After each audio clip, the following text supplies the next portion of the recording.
You are here with Home Grow Magazine's Grow Book. And let me adjust my mic before we get right into this. Thank you guys for joining us, man. Thank you for being on the journey with us. They're gonna work down. So I'm gonna hang up on my chain. That might be drinking. Put it right there. Man, thank you guys for joining us, man. Thank you for being with us on the show. We're following the book. We've been through chapter 1. We've been through chapter 2. We've been chapter 3, chapter 4. We're at chapter 5. And this chapter here is going to be a chapter I kind of want you to get on your student shit. Like, this has been fun, and we're growing the cannabis is always going to be fun. It's always going to be danky. You're always going to be sending your friends pics, and you're always going to be showing up your buds and smells, but none of that will happen if you get caught up by pests, disease, insects, bad pathogens, all of that good stuff. Make sure you like and follow, subscribe. Make sure you follow all our socials. We're on X, we're on IG, and we're on Facebook, Home Grow Magazine. Let's get right into it. So one of the things we want to think about, threats to our crops. What are threats to our crops? Things that threaten our crop health, yield, quality, all those things. Most often not, those are going to be related to habits we have in the garden. How clean are we keeping our area? Are we leaving trash around? When we do our clippings and defoliating, and we de-leaf our plant, are we leaving those dead, dying branches and leaves around to kind of attract mold, gnats, pests, the whole 9 yards, right? So in chapter 5, man, we're going to dive into what you're doing to create that scenario. Yeah, you heard me right. What are you doing to create the bad scenario you're having with pests? Like I said, click, like, subscribe, follow, all that good stuff. So, just like a little runny nose little toddler, these plants tend to pick up things real heavy. Cannabis plants are what they call, I think, adaptogenic. Yeah, something like that, where they heavily pick up the things that are in the soil. They feed heavy. They absorb things. That's why heavy metals, toxins, pesticides, stuff like that in the soil is very bad for cannabis growing because it will absorb those things. In the same essence, once one plant in an area has an issue or has a disease or is attracting a certain type of pest, it's likely to spread amongst the whole garden. So we want to dial into a couple things that kind of help you avoid that. The number one thing to kind of help avoid this would be environment. Keeping a steady environment is probably keeping a steady environment is going to be two things that you'll immediately see. When the plants are in a nice, cozy, cushy environment, they grow like hell. Like when them plants are in veg state and it's nice and warm in that veg room, the humidity is up, they're getting the right watering and food they need, them bad boys is taking off, they're going. So keeping the right environment also, let me adjust my mic. Keeping the right environment also is going to keep down those damp, danky, moldy type scenarios, where the temperature is low at night, temperature's dropping too low at night, humidity is high. That's one thing a lot of us seasoned growers know. That's just one example right there. Nighttime fluctuations where your temperature is really high in the day and then it drops down low in the evening with a high humidity is perfect for PM, powdery mildew. So that's one thing we got to keep in mind. Also, those less than optimal dryness, wetness, those soil conditions that are not optimal and they're leaning too far to one end, either too wet or too dry, can be the perfect breeding ground for things we don't want either.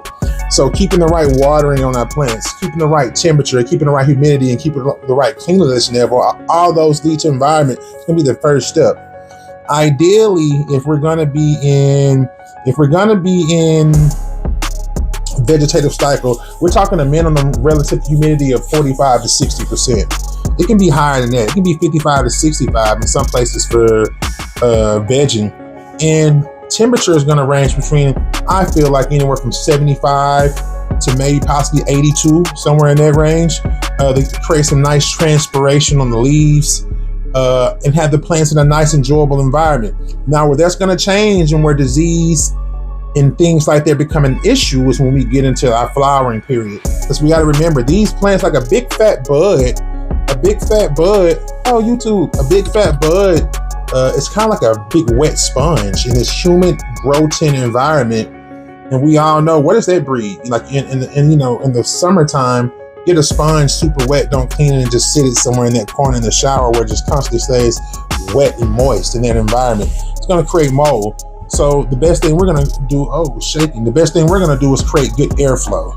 Creating good airflow and having multiple clip fans in that tent is going to help move that air around, keep it from getting stale, and that's going to help deter pests like gnats, flies, things like that from just being able to float around. You know, a lot of those little pests do not like high wind areas. They like to be calm, still wind.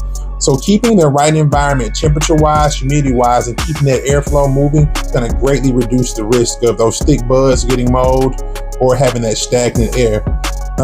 Another thing while we're talking about humidifiers, we're just talking about keeping your humidifier clean. If you're using water just out your sink, more than likely, let's get our, boom, there we go, home grow. We ain't looking at no dead screens, home grow all day. If you're using tap water, you're probably gonna start seeing that white scaling on humidifier. Definitely not, I wouldn't say a hazard for any type of pest or conditions or things like that, but it's definitely not clean. And keeping that water in humidifier is definitely gonna be clean as well. Clean out the reservoir, man. Put some vinegar in there. Don't have that reservoir just kicking out stale water, you know, and that shit landing on your leaves in there. Cleanliness and clutter. Once we talked about before a second ago, when you're de-leafing, make sure you get all those leaves up as good as you can. I know sometimes you get deep in the canopy, there are gonna be those leaves that fall. There are gonna be leaves that fall from the plant that you can't reach down and get. Try your best to get those. I like to have me like a little bucket. I'm a kitchen guy, so I'm gonna have me a little third pan, a little half pan right there to catch the leaves if they fall into if they fall off, so I don't have to worry about picking them out the soil and things like that.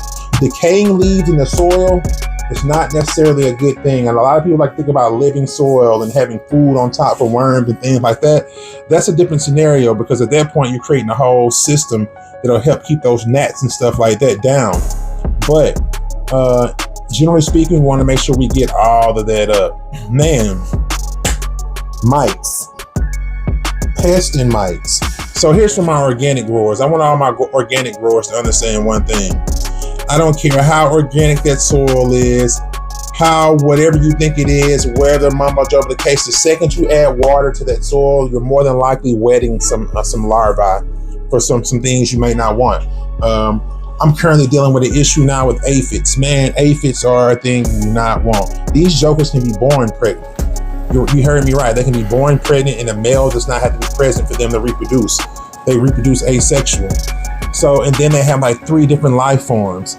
And man, it's just a mess. I'm gonna put some clips up from when I've been trying to treat it. And I feel like I got those from the soil that I brought in. So I'm heavily thinking about going cocoa. I'm not ready to go hydro fully yet, but I'm heavily thinking about going cocoa. That should, you know, cocoa is a substrate, but it's not soil. Go check out cocoa. Cocoa looks like soil. It's actually coconut husk that are dried out from when they harvest the cocoa, ground up into a substrate. You actually have to buffer it out with water when you purchase it. Really great product. I've tried to use it once before, but my grow game, I admit my grow game went up. I wouldn't understand the watering differences and how you have to keep that water. I would love to see now rock some cocoa in our auto pots and really let a plant get massive. But yes, dealing with those mites, please think of it like this when you're growing. Anticipate having issues. A lot of people like to think, oh, I'm in the house. And hey, it's January in Missouri right now. We had negative temperatures, and double-digit negative temperatures last week. That still will not keep, you might be thinking in your head like, hey, plants, pests and things are dead out here in the wild. Yeah, they may be dead out here in the wild, but that perfect environment you got in that tent, a perfect humidity, you know what I'm saying? Perfect warmth in the middle of January, they'll find it. And the crazy thing about that is, early veg, I highly recommend you late veg, be heavily spraying. And we're talking about heavily spraying, we're going to talk about now the Organic Materials Review Institute, OMRI. These are the products that we like to use on our plants because they have passed the requirements from the Organic Material Review Institute to be used as organic pesticides. These are things that don't have heavy chemicals in there, don't have all that junk that we really want away from our food system, put in our garden. They're mostly one of my favorites is Dr. Zym's, is mostly comprised of cayenne pepper, garlic, thyme oil, neem oil. A lot of them are going to be oil heavy, soybean oils, neem oils. Great for veg cycle, terrible if you're in flower cycle. So if you're in flower cycle and dealing with this stuff, man, you have to be really aggressive and damn near in there picking them off, picking the little tiny little pests off your branches and off your stalks. We talked about in the book using 2 different products, because just like humans, like we get used to our antibiotics and we get used to the medicine when we see it over and over and over again, these pests do get used to these sprays, even the organic ones. Now, when they start seeing them over and over again, they start to build up their own defense. So what I like to do is take a specific spray when we're in the veg process, spray my complete plant down with maybe that one every other day for 1 week. Then switch over to a second product at the second week every other day. So now the plant is getting, the pest, or may not even pest there, but now we're on a preventative scale where we're keeping things at bay using 2 different products. It's highly likely they'll be able to address both of those and be resistant for both of those. So what we like to do, this is how we like to start that product. I'm going to put on here some products I'm going to put on here some products I really like to use that are organic, don't have a lot of chemicals. And what we'll do is we'll start mid-veg, pulling our plants out and testing one plant, spot testing one plant. So here's why we're pulling it out. A lot of times, unless you're using a canifogger or a Pacific mister that's breaking down the molecule size of those the water droplets, it's going to create too much of a microscopic X-ray type thing, just like using a microscope, or you know what I'm saying, or a magnifying glass to heat up. That's how people used to light up a joint or something with a magnifying glass. Those water molecules sitting on our plant leaves, the lights coming down from our grow lights can kind of act the same way and burn those. So we'll pull the plant out, spray test it, see how it responds. If it responds well, doesn't bleach, doesn't get any spots, then we'll move forward to hitting the whole garden with that for week 1. Product A, week 1, product A. If you're in that book, we're on the week 1 IPM. So week 2, product B, we'll do the same process. Test it on the plant, see how things are going. And then we'll just alternate that. I recommend you doing this, picking you some great products before you see anything. These things are so small too. Like, the best defense is a garden. I heard a guy say the best defense in the garden is the best defense is a grower shadow. So the best defense in there in that room is you know what I'm saying, and they're checking out the plants, checking out the leaves, making sure everything's on point and you're not getting bombarded with a situation you can't control. So we want to think about environment, keeping our shit clean. And there's gonna be, I'm gonna throw clips up in this video too. And then we also got some more videos of just general walkthrough of the garden room, keeping things clean, kind of showing you how it should look to avoid this shit. So we're gonna keep our area clean. We're going to start our own IPM program, already assuming that we're going to have things. Those of us in soil, we're going to pay extra close attention to this because we're for sure going to have issues once we start wet next. Plan on that. Then we're going to talk about different products we can use. Don't want to forget about diatomaceous earth. That's one of the things I'm using too. I'll have that in the videos, putting on top of my plants to they're like dried out fossil shells. It actually is like for the little insects marching through shards of things that just breaks them down. So that's another great thing to keep in the soil. So we got keeping our eye on our stuff, keeping the environment right, keeping the room clean, paying extra attention if we're in soil, and actually creating an IPM program before we even see anything, knowing that we can heavily wet our plants down in veg, bringing them out of the light so they don't get burned. But we need to spot check one plant before we bring in a new chemical. That way we don't have a reaction in our whole garden. That makes sense, right? And then after that, it's just maintaining, hoping we don't have any issues, kind of get into flower where we can't spray and we'll have to dig into other options for that. Now, usually when we get into flower, and if it's to the point where, if you've been infested where, hey, it's gotta be a spray, there is bud washing. Now, a lot of people recommend bud washing.